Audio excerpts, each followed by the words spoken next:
Hey, what's going on, everybody? This is the Idol Breakdown. I'm your host, Clark Beckham, former runner-up of American Idol. We got our top 12, and to start, we are reminded that none of us can sing because Carrie Underwood starts, and we're just reminded that she might be the greatest singer in American Idol history. And yes, this isn't contestant Carrie Underwood. This is seasoned, world famous superstar Carrie Underwood with decades of experience, but dang, dude. And that thing was live. You saw in big capital letters in the bottom right corner, live. And I say that, some of you might be like, well, yeah, the show's live. Most of the time, when a celebrity comes to sing, or a judge sings, a little inside information here, they pre-record it. They'll load the house with people and the contestants and everything before the show starts. So if the show starts at 5 p.m., they'll load at 3:30 or 4 and then actually do this performance before the show starts of the judge or the celebrity so that they can take that vocal, that audio, now I'm speculating, but I'm confident in my speculation, so that they can take that vocal and mix it and produce it, which means they can tune it, they can make sure everything sounds like $1 million, but mainly speculation, I think it's to tune it so they sound like $1 million. Because when you're live, you can't do that in the same way. You don't need to do that with Carrie Underwood. You just need to give her a mic and let her rip. And that's what she does. And I've learned that we all suck at singing. No one can touch what she did. And she starts the show. It's cool. You have a judge now that can do that. We have had monster judges as far as vocally goes. Like Katy Perry is a monster. But buddy, I mean, there are a few people in the world. I actually got to hear Carrie live this past Christmas. And it's just one of the greatest voices I've ever heard in my life. And now we have a judge who you can just put up there. You want to start the show strong? You don't have to make a contestant do an up-tempo song. You can just tell Carrie, like, hey, go sing this rock song and destroy all of us. We also saw Charlotte holding it down, which is a background singer on my season, one of the best. And it seemed like they just called her in just to hit that high harmony, which the melody is super high from Carrie, and the harmony has to be even higher. So they brought in the big guns for that. Really great way to open the show. Let's start with Philo.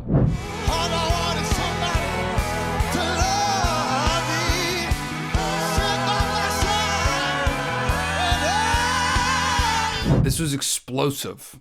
I like the song. I will say, I just thought there were too many runs. And I don't know, maybe it's when the best run comes, I've already heard 7 of them. And so it just diminishes the value of the ultimate run that happened somewhere in the middle of the song. The arrangement came down and he just nailed it. Just ripped right into it. And it was awesome. And if that was the first run of more than 3 notes that I had heard, I'd have flipped over in my chair. But because I'd already heard 5 or 6 runs that were exactly like that, it didn't mean as much. I'm so glad to see America voting him through and through and through. He's done it before. If he just leans into his tone and his belting and just holding a note with conviction, 1 note with conviction beats 5 notes sung correctly 10 times out of 10. And then when you do a 5-note run and it's with conviction, now we're all dead. And that's what I want. I want Philo to kill us. When I'm talking about these runs, I actually have a run course that gives you a bunch of different scales that you can run to and shows you how to walk down them. So you're not just doing, hey, you're doing, hey. That is just as easy. Actually, that's much easier than, hey. But I would say way more effective because it means more. And I walk through different scales and exactly how to navigate with dips and trills and little up divots, all these little things that are telling you. I've taught people how to do these runs. Maddie.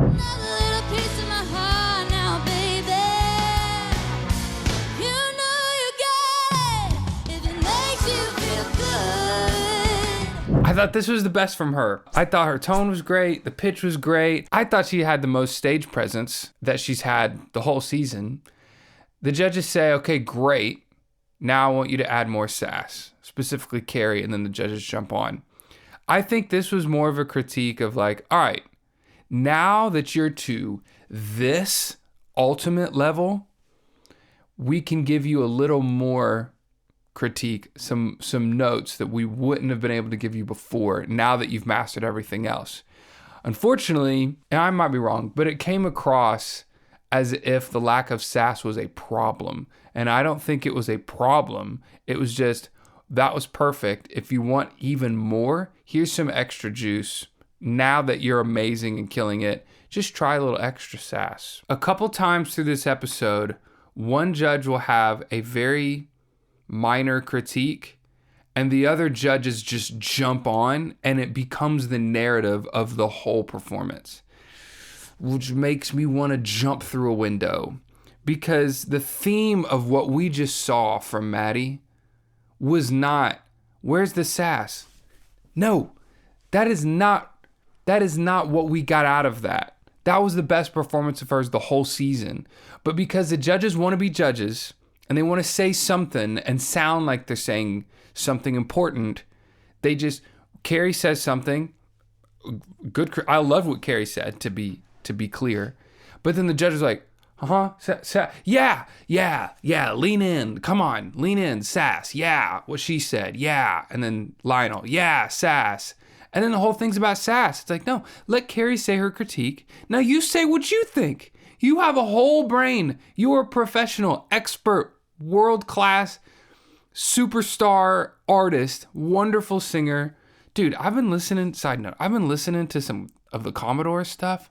Oh my gosh, I had no idea how good they were. Lionel, you are a freaking genius. You don't have to just say judge things. Have your own thing, man. Like, get in there. I feel like, not just Lionel, but sometimes the judges are too caught up with, I have to say a judgy thing. I have to prove myself as a worthy thinker and judger here, instead of, how can I help these contestants? What do I really think? And I think they're thinking about the camera more than they're thinking about the contestants. And that's not like a selfish thing or a pride thing. I think that's just a misalignment of priorities. But it's understandable. I mean, they're on the stage, they're on the platform, and the spotlight's on them as much as it is anybody else. And you better be good at your job. And I think to be good at your job, the best way for that job is to be totally centered on the contestants, which I think Carrie's doing in spades. Luke does that really well too. I think Lionel sometimes gets, let me say something judgy instead of actually thinking for himself and being really helpful, in my opinion. Most of the time. John. Wanna do the jailhouse, rock with me, let's rock. Everybody, let's rock. Everybody in the wholesale block. John's crushing. He crushes every performance. This was great. I love this song. I'm an Elvis fan. And he is nothing like Elvis at all. And he leaned right into this song, and it felt like it was his song. That is wildly impressive, to sing an Elvis Presley song, one of the greatest icons of all time, to an Elvis Presley fan, and of course, millions of other fans. And for me to go, that sounds like his song. That's very impressive. He is as much of a pro as anybody is here. Desmond.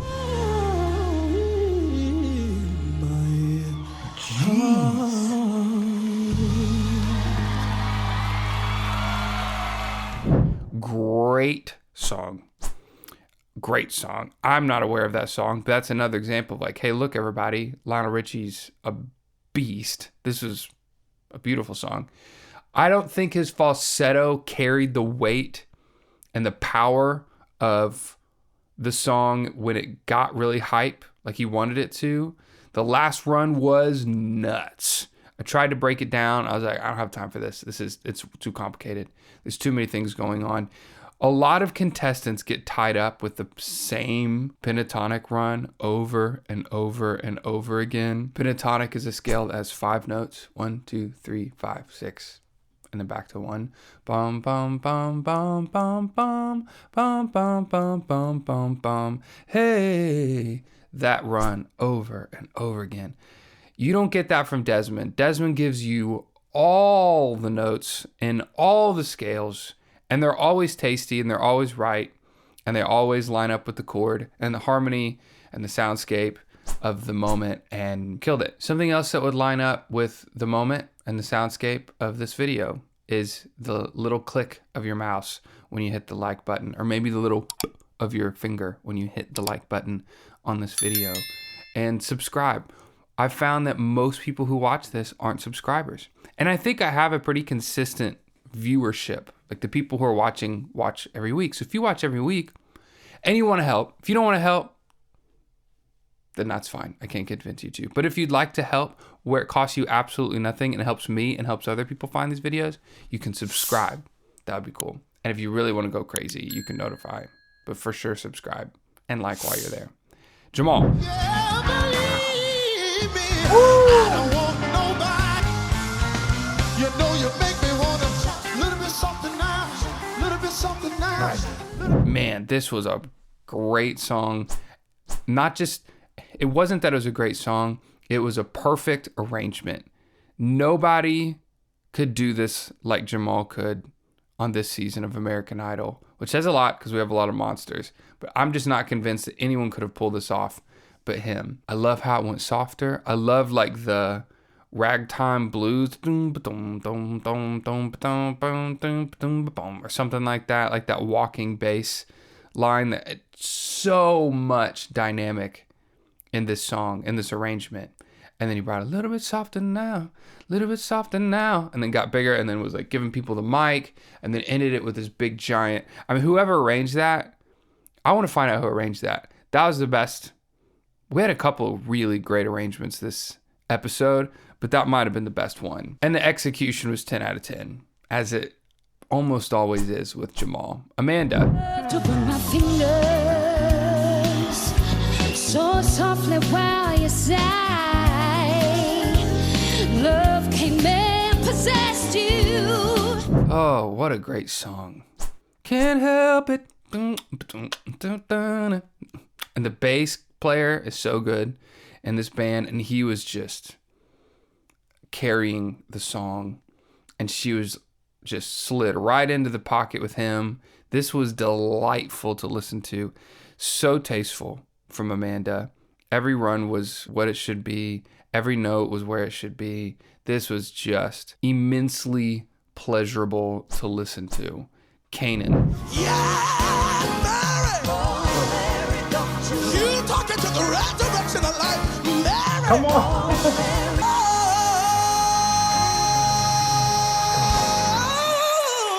Oh. He goes, how am I going to church up Aretha? Well, I think you're going to do it just like that.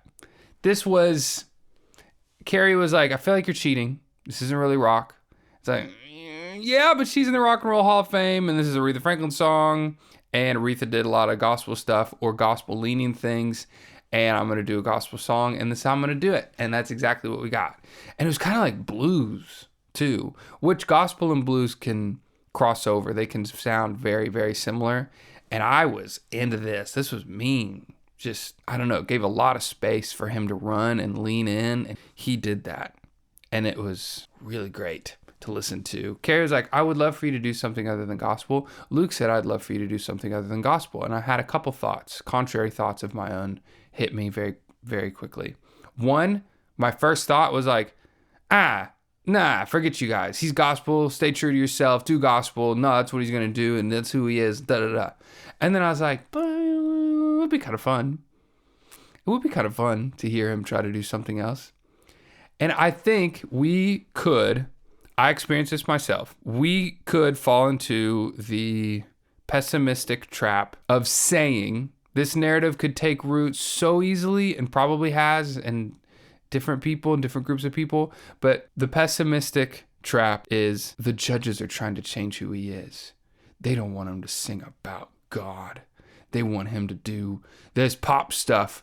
But Kanan, he's going to stay true to himself. And I don't know what they will all do, but for me and my house, I will sing the gospel. Like, it could totally go there. I really hope it doesn't. And if I have any influence on groups of people that watch this show, please don't do that. The judges are not trying to change him. The judges are not saying, do something other than gospel. They're all Christians.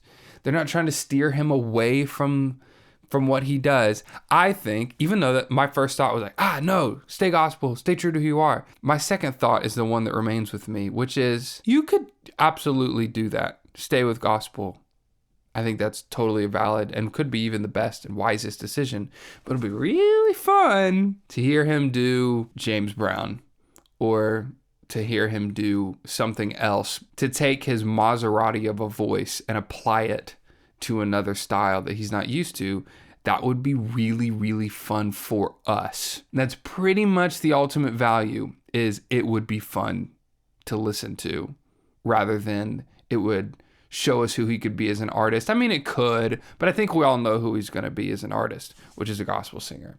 And that's great. Josh. I'll take my chances. I forgot how nice were Nazis. I haven't been there for the longest time. Whoa. This was great.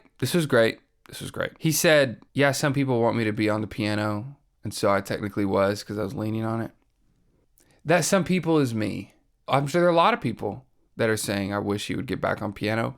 Let me be the champion of those people. Give me a bullhorn. I will lead the riot that is chanting, Josh, get back on the piano. That's not a very good chant thing. We'd figure it out. But I want him to play the freaking piano because he's one of the best players I've ever seen. And that says a lot, because I've been around unbelievable piano players. And I'm telling you, at however old he is, I can't remember, but he's super young. He's probably the best piano player I've ever seen at his age. And we don't see it. We see Desmond at the piano, who's great. We see Maddie at the piano, and then we see Josh on a straight stand. So close to the piano, he can literally touch it, but he doesn't put those gifted hands on the ivory. You just have to take my word for it. This whole time, I've told you how great he is, and I have no proof to show you. You just have to believe me. That should not be the case. Get on the piano. Oh, gosh. When he's like, I'm going to sing an Elton John song, I'm like, yes, this is a piano song. Play the piano, murder. And if you want to play the piano and then take the mic and get up and walk around, do that. That's great. If you really want, just start and murder for a couple seconds. Just show us what you can do and then get up. So yeah, some people want you on the piano. I want you on the piano. Thunderstorm. Always thought, I see one more time again. James Taylor's a pretty good comp for Thunderstorm. I think they're very similar in their strengths and their approaches to songs. I thought the arrangement was cool. I didn't love the execution of it so much. I thought it started a little rough at the top, and I mean literally rough, like that, like gravelly at the top. I wanted it more sweet. This is really just personal preference. I think you tried, but I don't think dynamic-wise, arrangement-wise, we were taken to the peak that came very quickly in the song dynamically. We got big real fast. And he tried to take us there, I think, when he started in the low octave and then made his way up, and then we went there, but I just wasn't ready for it to go there. So it just needed something, not that it needed more time, it just needed better execution to make me want the big dynamic before it got there. How it was, it kind of was thrust upon me instead of me wanting it before it arrived. I also had this was one of my least popular comments a season or two ago from another contestant. But when you are singing about something as deep and sad as this song, for me, it takes me out of it. And it loses the element of believability if you're smiling. Because this song is heartbreaking. And, but I always thought I'd see you again. Big smile. I'm like, why are you smiling? That's sad. Again, very unpopular critique. Maybe my most unpopular critique from me. And people don't like that. But I'm just saying, for me, I would rather me believe that you're going through the thing you're singing about than have you sing it with a cool arrangement and smile, or have it any type of emotion that is polar opposite of what the message of the song is. Gabby.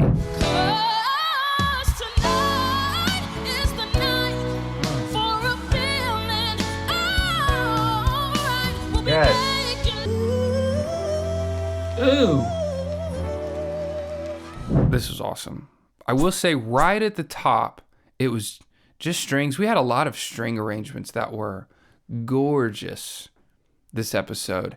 And it was just strings, like no beat, no drums, no rhythm of any kind, just these beautiful strings. And she's almost like kind of dancing and like smacking her hip as if that's the snare, like as if there's a beat going on. And that was a little distracting for me. Very, very tiny. Most people might not have even noticed that. But when she began to sing, man, she took her time. Bless God, she took her time. Thank you so much for taking your time.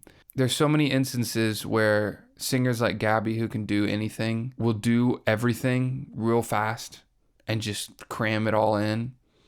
And there are times where singers will just take their time. And there were some runs that she could have done twice the speed, but she just let you sit on every note. And so it felt like a 5-punch combo from a heavyweight boxer instead of just this onslaught of a bunch of notes really fast, like from an Uzi. It was like, ka, ka, ka, ka, ka, ka, instead of, if that makes any sense. And it struck me, man.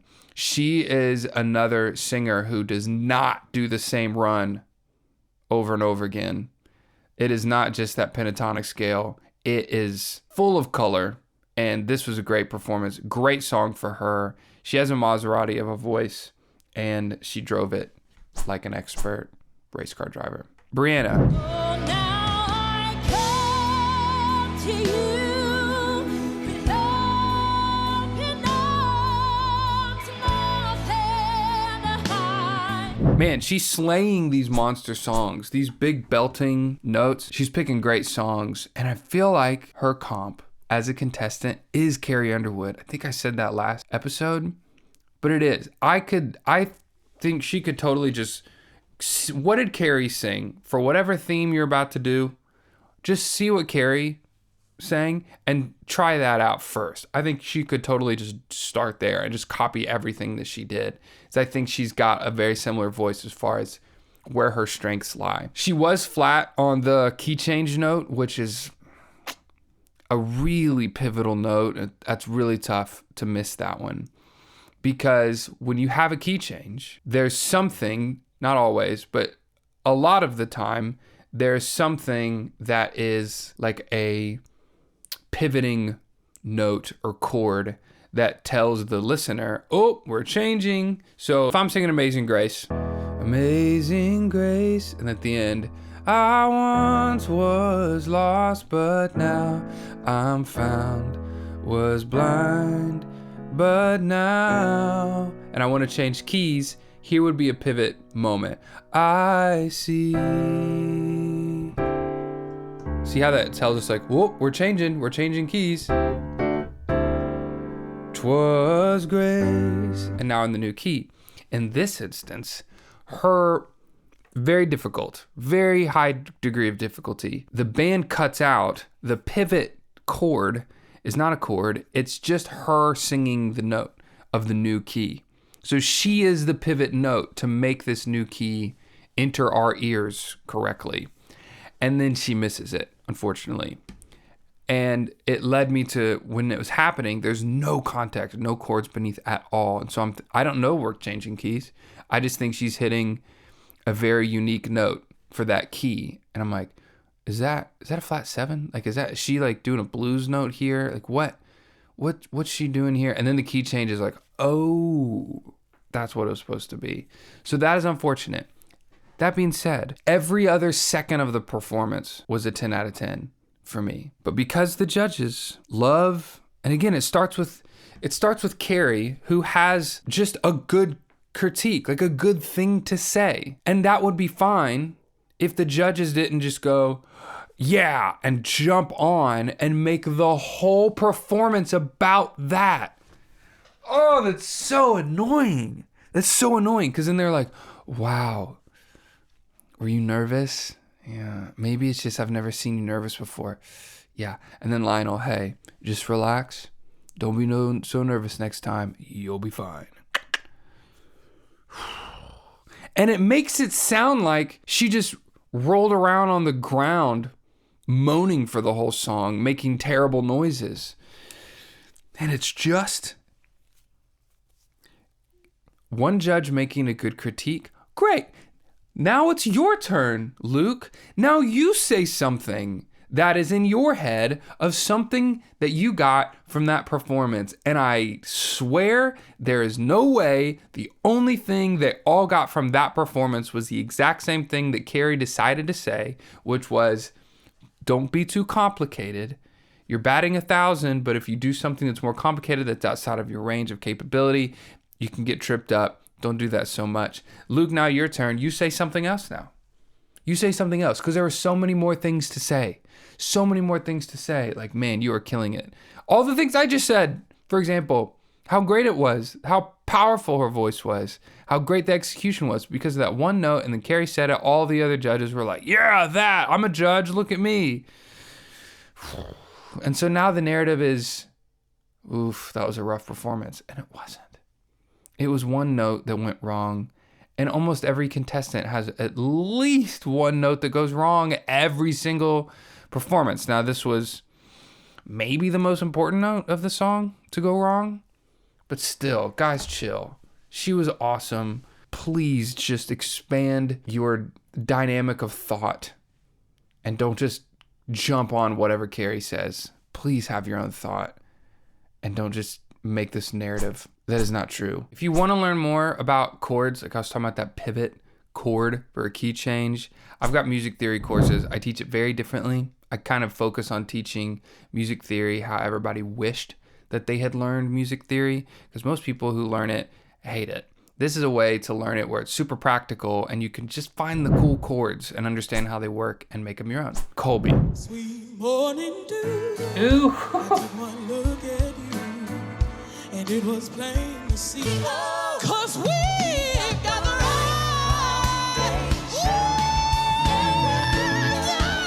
This was awesome. Colby right at the top got me pretty good.